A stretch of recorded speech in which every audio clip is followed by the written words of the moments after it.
2. Aristotle. Aristotle Rainwater closed the conference room door as the last member of the negotiating team left. Their lawyer had not looked happy. It was he who would have to report the outcome to the board. Aristotle was on the 37th floor of the Park Inn Hotel overlooking Alexanderplatz and the concrete sprawl of former East Berlin. The room's wall-to-wall carpet looked like a giant chessboard, illuminated by the grid of orange city lights. He sat down and folded his hands over his lap. He knew what came next. 49 years old and standing almost 2 meters tall, Aristotle Rainwater wore his 147 kilos with grace and a certain kind of elegance. Overweight, but with that solid fat of former athletes, Aristotle was not considered a good-looking man. He had effeminate features hidden behind a perfectly trimmed goatee, small paw-like hands, and oily dark curls down to his shoulders. He always wore a tailor-made suit, a tie, and dress shoes. Summers in Rio were hot, but Aristotle would not leave home without a suit even for the most mundane of tasks. There was an air of dignified ugliness, sophistication, and strength about him. It was like watching a bison pull a 4-point-fold handkerchief from the top pocket of his dinner jacket. "You saved us from a long legal battle," said Lawrence Marshall, CEO of Ono GmbH. Aristotle nodded. Lawrence was 65, but nobody believed that. Everybody guessed he was 50, at most. While leading a 120,000-people company was a sure way to attract unreasonable compliments, this one was sincere. He had aged well. He had white hair, a face with no wrinkles, and a boyish smile which still caused women of all ages to sigh. "I don't usually work with people I know so little about," said Lawrence. "Even with the recommendation you were given, I was this close to doing it my way." The conference room's floor-to-ceiling windows provided an unobstructed view to Berlin's orderly mesh 100 meters down. "I need to thank Gustavo for insisting," continued Lawrence. Aristotle smiled. "How did you know he was only posturing?" Aristotle could not explain how he knew what he knew. He just did. To anybody who asked him, he would say this was the fruit of 2 decades of experience. During the debrief, he would talk about all the micro-expressions and the emphasis words he had picked up, but the truth was that he just knew it, that it made sense in a way he knew was right. He could never admit that he was being paid tens of thousands of dollars for his gut feelings. "He was telling us himself all along," said Aristotle. "When he tried to intimidate you using his position, when he refused to listen to you, when he ignored your R&D. You will see all the signs yourself if you think back to what he did not say." "He was immediately dismissive," said Lawrence, thinking back. "Anybody pushing so hard from the beginning is trying to distract you from something." Aristotle nodded. "Do you think he came here knowing he would give up?" On the wall hung a painting of a knight threatening a bishop. Next to it was another one showing a king checkmated by a queen. "He came here to distract you. He knew about your AG patents and was hoping to intimidate you into not understanding the cards you are holding. We stopped the war before it started."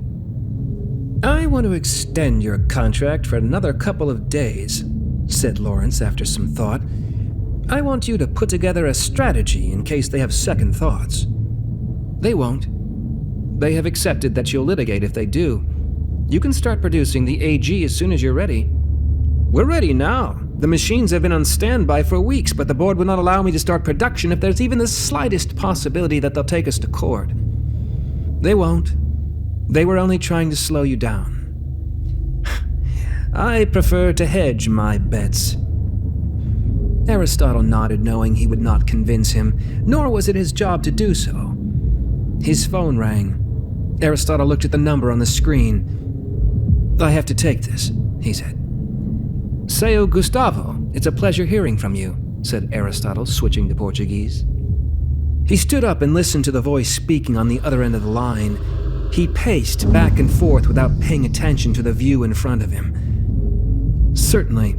I can be in Brasilia in 24 hours.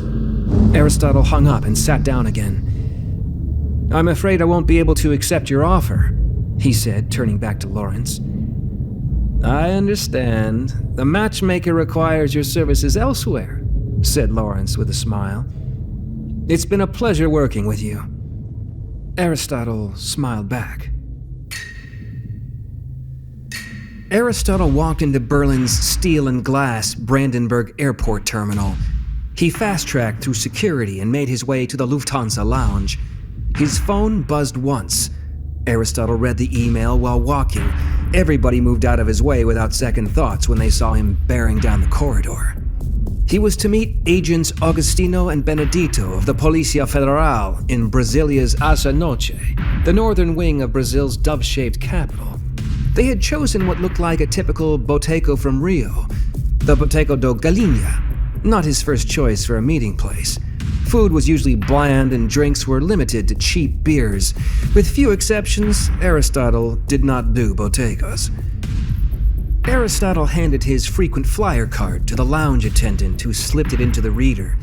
The attendant's routine pleasantries became what Aristotle imagined was his VIP smile after he read what appeared on the screen. This way, said the attendant, you have access to the executive lounge. You will find a menu on the table. Let me know if you need anything. Aristotle was hoping against reason to be surprised by Lufthansa's executive lounge food.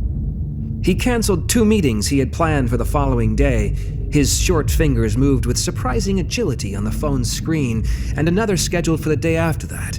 He called all 3 of his clients, made the appropriate apologies, and all 3 managed to rearrange their engagements in order to accommodate Aristotle's new schedule. His calendar was a slotting masterpiece, something which Adriana had not appreciated as much as he did. A gray light filtered through the clouds of Berlin's permanently overcast sky, and even the warm tones of the lounge acquired a metallic sheen. Aristotle tucked his curls behind his ear and read the email again. He hadn't missed anything. Had this not come from Gustavo, he would have declined. The Boteco do Galinha was the copy of a real Rio Boteco, designed by an architect who had never been to one. It was like a hustler selling you an idea he did not believe in. Aristotle had no doubt that the people who had chosen this did not see the problem.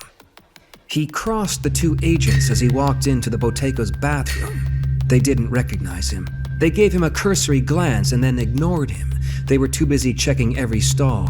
He overheard them referring to this as operational security, although neither of them looked like they had ever drawn a gun outside of the firing range. Do you know this Aristotle? Asked Agostino, adjusting his tie in the mirror. No, said Benedito, tilting his head to one side and slicking his hair back. Agostino threw a last glance at the mirror and walked out. He adjusted the gun at his hip while Benedito felt for his badge. The 2 agents shrank back in their seats when Aristotle joined them at their table and they realized who he was. Benedito handed him a file and told him what they had prepared. Aristotle took his time reading the file from cover to cover.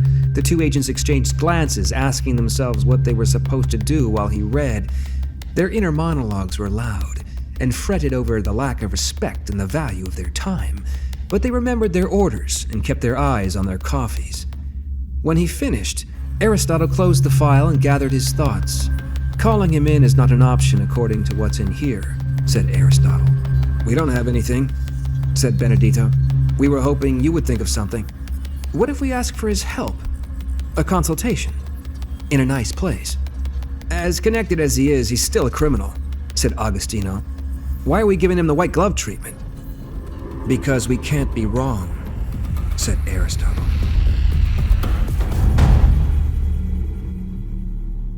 To Aristotle, the junior suite of the Santa Cruz Hotel was a gaudy, upscale version of a brothel. There was an overly large couch upholstered with a fake jaguar print.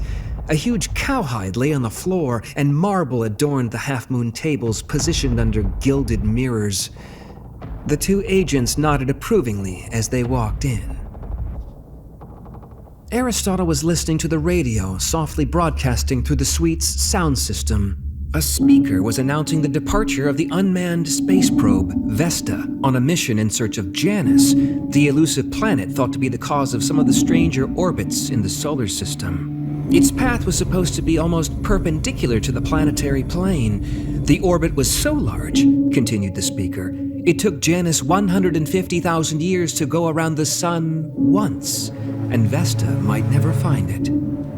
As nobody knew where Janus was, Vesta was being sent where it was believed the planet would leave the most evidence, the Kuiper Belt, the asteroid field extending from Neptune to almost once more the distance between the Sun and Neptune. Even with the aid of flux engines, it would take weeks before the probe's sensors were turned on. What an exciting time to live in, concluded the speaker. Aristotle was following up on emails when Carlos Eduardo Rocha entered the 12th floor suite with an expression of contempt and boredom. Aristotle was not surprised that the two agents' choice of hotel had not had the intended effect. Carlos wore a navy blue suit, the kind a policeman would respect and a politician would appreciate. He took in the room for what it was, not what it appeared. "Thank you for taking the time to meet with us, Seo Carlos," said Benedito. "It is not every day that your expertise is requested by the Policia Federal," replied Carlos. Benedito and Carlos sat next to each other on the jaguar print couch, while Aristotle sat on an armchair to the side. Augustino was in the adjacent room recording the session. "Who is he?" asked Carlos, indicating Aristotle. "An observer," said Benedito. "We need to follow protocol." Carlos stared at Aristotle but did not say anything. Benedito played the perfect host and only came to the point of the meeting after the ritual pleasantries. Pindorama SA, of which you are the CEO, has recently been awarded a contract for the protection of a 7,000 square kilometer area of the Amazon rainforest along the border with Venezuela, said Benedito. "Am I correct, Seo Carlos?" "Not exactly," said Carlos. "We have not been tasked with the protection of a piece of land and some trees. Our charge is the welfare of the 21 Yanomami villages in this area." "How is Pindorama awarded the contract?" "Like every other contract," he said. "My team monitors the market for opportunities we consider a match for our office. When we find one, we prepare a proposal, we submit it, and we wait for the committee's decision." Augustino and Benedito were trying to understand how Pindorama had won a contract for which no part of the government had issued an RFP. In fact, for which the budget had not even been discussed because the project, and the law supporting it, had not yet been approved. And yet a request for proposals had allegedly been issued, the proposals evaluated, and a winner had been selected. The first installment had even been paid. Is this what happened in this case? Carlos's eyes widened for a fraction of a second and his mouth opened ever so slightly. Fear, thought Aristotle. What was scaring him? "Indeed," said Carlos. "Are you aware of, how can we put it, ways to influence these decisions?" Carlos relaxed. It was almost invisible the way the tensions seeped out of his shoulders. "Are you referring to bribes?" Benedito nodded. "I know of some," said Carlos with a smile on his lips, "although this is not something my office engages in." "Would you care to elaborate?" "This conversation is off the record?" "Absolutely." Carlos went on to describe the complex process through which politicians and civil servants received votes, money, and favors without having their actions connected to their rewards. Carlos was comfortable talking about those procedures which allowed budgets allocated to hospitals and schools to be siphoned off to cover for the unexpected over-invoicing of roads leading to the middle of nowhere, so that politicians could receive benefits somewhere else.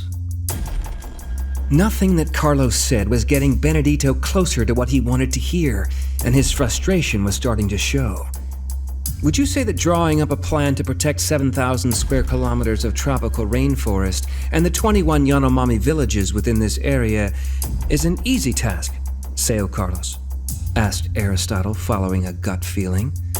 "No, not at all." "Who did you have work on this RFP?" His lips contracted, but this time he managed to control the muscles around his eyes. Carlos was worried about where this could lead. "I worked on this alone." Now this is a surprise, commented Benedetto. I didn't expect somebody in your position to be so operational. Wouldn't you normally have a team preparing RFPs? Yes, I do. But this is the most meaningful project I have worked on since founding Pindorama. It is not unusual for the CEO of a company to take an active role in such cases. I wanted to feel I had personally contributed. When was the last time you were this involved in a project? Asked Aristotle, following up on his previous intuition. Carlos fell silent and stared into his lap for what seemed a very long time. Got you, thought Aristotle. Did you show the proposal to your team while you were working on it? Asked Aristotle, trying to avoid Carlos getting away with an easy lie which would be difficult to verify.